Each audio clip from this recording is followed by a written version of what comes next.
बिस्मिल्लाहिर्रहमानिर्रहीम। अस्सलाम वालेकुम। Welcome back to my YouTube channel. आप देख रहे हैं स्मार्ट कुकिंग। आज मैं आपके लिए लेकर आई हूँ आलू कतली की बहुत मज़ेदार और इजी सी रेसिपी। इंशाल्लाह रेसिपी बहुत सिंपल है और बहुत आसान है, आपको बहुत पसंद आने वाली है। तो आपने करना क्या है, जल्दी से मेरे चैनल को सब्सक्राइब कर लें, बेल आइकन को भी प्रेस कर दिया करें। और जिन लोगों ने मेरे चैनल को सब्सक्राइब किया हुआ है उनके लिए मैं जस्ट एक ही बात कहना चाहूँगी, थैंक यू सो मच। चलिए आइए वीडियो स्टार्ट करते हैं। यहाँ पर मैंने 4 आलू इनको छील लिया था। छीलने के बाद इनको मैंने पानी में डाल दिया था ताकि ये काले ना पड़े। चलें जी, इनकी छीलने के बाद इनकी हमने करनी है कटिंग। कटिंग में आप लोगों को यहाँ पर इसीलिए दिखा रही हूँ क्योंकि यहाँ पर कटिंग भी बहुत ज़्यादा इम्पॉर्टेंट है। कटिंग हमने इनकी इस तरह से करनी है, गोल स्लाइसिस में इनको काटना है कतली की सूरत में। कतली क्योंकि हम आलू कतली बना रहे हैं तो इनको हम कतलों की सूरत में काटेंगे। यहाँ पर देखें, ये ना तो बहुत ज़्यादा मोटी है और ना ही बहुत ज़्यादा बारीक है। स्टैंडर्ड बिल्कुल यही है, ना आपने बहुत ज़्यादा पतली करनी है और ना ही बहुत ज़्यादा मोटी काटनी है। चलें जी, यहाँ पर हमारे आलू जो है यहाँ पर कट चुके हैं। आलू काटने के बाद इनको हमने दोबारा से पानी के अंदर जो है ना भिगो के रख देना है, क्योंकि आलू आपको पता है बहुत जल्दी काले होना शुरू हो जाते हैं, इसलिए हमने इनको फ़ौरन काटने के बाद पानी में डाल देना है। नेक्स्ट हमने एक कढ़ाई में 3 टेबल स्पून कुकिंग ऑयल डालकर उसमें हमने 1/2 टीस्पून जो है ज़ीरा डाल देना है। ज़ीरे को हमने यहाँ पर कड़कड़ाना है अच्छी तरह से घी के अंदर, क्योंकि इसको ज़ीरे को जब घी के अंदर कड़कड़ाया जाता है ना तो इसका बहुत मज़े का फ्लेवर निकलता है और बहुत अच्छी सी जब खुशबू आना स्टार्ट हो जाए 1 मिनट फ्राई करने के बाद ज़ीरे को, तो हमने इसके अंदर हरी मिर्चें काट देनी है। यहाँ पर मैंने 3 हरी मिर्चें डाली थी, क्योंकि हरी मिर्चों को जब घी के अंदर इसी तरह से फ्राई किया जाता है तो हरी मिर्चों का जो तीखापन होता है ना वो भी थोड़ा सा कम हो जाता है और आलू में इस तरह की जो बहुत मज़े की लगती हैं। तो उसके बाद हमने 1 टीस्पून जो है अदरक लहसुन का पेस्ट ऐड कर देना है।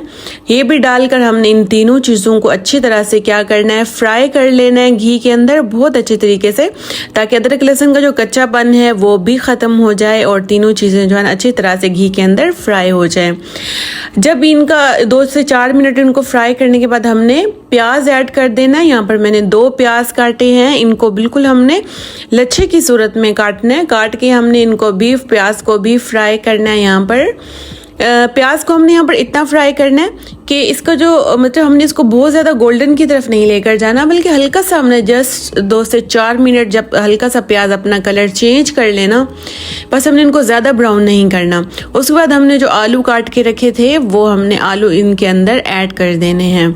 आपने देखा होगा मैंने प्याज को बहुत ज़्यादा ब्राउन नहीं किया, तो ये आलू कतली में हमने प्याज को बहुत ज़्यादा ब्राउन नहीं करना, जस्ट इतना ही ब्राउन करना है कि वो हल्के से ट्रांसपेरेंट से अपना थोड़ा सा कलर चेंज कर लें। तो फिर हमने इसके अंदर आलू ऐड कर देने हैं। आलू को 4 से 5 मिनट फ्राई करने के बाद हमने मसाले में सिर्फ 1 टीस्पून नमक और 1 टीस्पून ही इसके अंदर हमने दड़ा मिर्च डाल देनी है, मीन्स के कुटी हुई लाल मिर्च डाल देंगे। बस मसाले सिर्फ यही 2 हो जाएंगे, क्योंकि हमने मेन जो हमने फ्लेवर लेना था ना वो हरी मिर्च और ज़ीरे से ले लिया है। मज़ीद हम मसाले इस आलू कतली के अंदर नहीं डालेंगे, ये नहीं मसालों के साथ बहुत मज़े की लगेगी। चलें जी, 5 से 7 मिनट आलू को हमने जो है ना घी के अंदर फ्राई करना है। जब आलू 80% कुक हो जाए उसके बाद हमने इसके अंदर टमाटर ऐड करने हैं, क्योंकि टमाटर को अगर स्टार्ट में ऐड कर दिया जाए तो आलू नहीं गलते, आलू कच्चे रह जाते हैं। तो आलू को हमने 80% कुक करके उसके बाद हमने इसके अंदर टमाटर ऐड कर देने हैं। टमाटर ऐड करने से ये जो आलू हैं इतने मज़े के और जूसी से बनेंगे, यकीन जाने बहुत मज़े का फ्लेवर आएगा। और टमाटर ऐड करने के बाद हमने ढक्कन लगा देना है। 5 से 7 मिनट फ्लेम आपने लो कर देनी है। ये इसी टमाटर के जूसेस में जो आलू है ना अच्छे से जो है ना गल जाते हैं। बीच में आपने एक दफ़ा चम्मच भी चला लेना है ताकि आलू नीचे ना लग जाए। दोबारा मैंने ढक्कन लगा दिया था और अब यहाँ पर जो हमारे आलू हैं ना वो बिल्कुल डन हो चुके हैं, ज़बरदस्त से बिल्कुल अच्छे से पक चुके हैं आलू हमारे। टमाटर भी सॉफ्ट हो गए हैं, टमाटर ने जो पानी छोड़ा था आलू उसी में ही गल चुके हैं। लास्ट में हम बस इसमें कसूरी मेथी ऐड कर देंगे और धनिया गार्निश कर देंगे।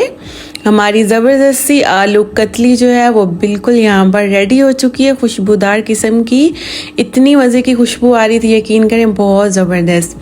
ये डालने के बाद हम इसको हल्का सा दोबारा से मिक्स कर लेंगे अपनी आलू कतली की सब्ज़ी को जो है अच्छी तरह से लास्ट में हमने मिक्स करना है। मिक्स करने के बाद इसको हम कर लेंगे डिश आउट ज़बरदस्त सा। तो जी यहाँ पर देखें माशाल्लाह हमारी ज़बरदस्ती जो आलू कतली है ये ज़बरदस्ती रेडी हो चुकी है। आप भी इसको एक दफ़ा ज़रूर बनाकर ट्राई कीजिएगा। तो ये बहुत मज़े की लगती है चपाती के साथ, या आप इसको नाश्ते में भी बनाएं तब भी बहुत मज़े की लगेगी।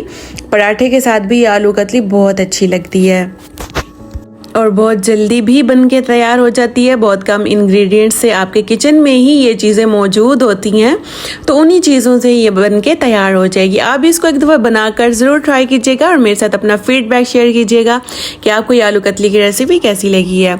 उम्मीद है मेरी आज की रेसिपी आपको बहुत अच्छी लगी होगी। वीडियो अच्छी लगी वीडियो को लाइक शेयर और प्यार सा कॉमेंट कर दें, चैनल को भी सब्सक्राइब कर दिया करें। मिलती हूँ आपसे नेक्स्ट वीडियो में, तब तक के लिए आप अपना ख्याल रखें, मुझे इजाज़त दें। अल्लाह हाफिज़।